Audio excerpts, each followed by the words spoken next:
Lap, obviously we saw this coming, and it's been coming for a while. Could have taken a job last year, could Jay Gruden. What did the Bengals lose by losing him to the Redskins?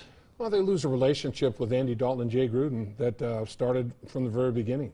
You know, Jay Gruden and Andy Dalton evolved in the National Football League together. And there's a tight relationship there, a tight bond. Andy Dalton was lucky enough to have an offensive coordinator that saw the game through a quarterback's eyes. Jay Gruden having played that position and having head coaching experience as well as, you know, now coordinator experience and growing together.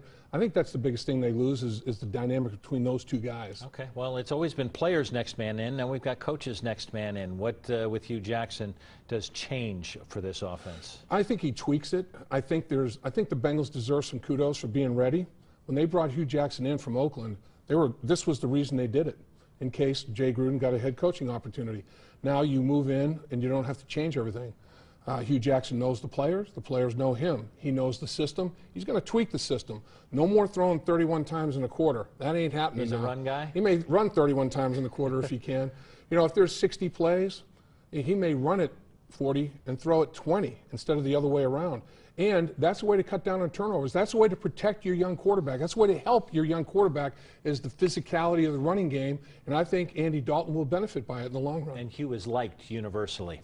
Defensive side of the ball, Mike Zimmer, by the time we finish talking, Mike Zimmer could have a job, a favorite in Minnesota, could be Tennessee, could be somewhere else. Do they lose Mike Zimmer? I think it's 50-50 in Minnesota. I think that might be his best opportunity. I'm not quite as sure about Tennessee, but I feel there is some interest in Minnesota. And the thing is, if Mike Zimmer goes, what's going to happen at the defensive coordinator position? You think Paul Guenther.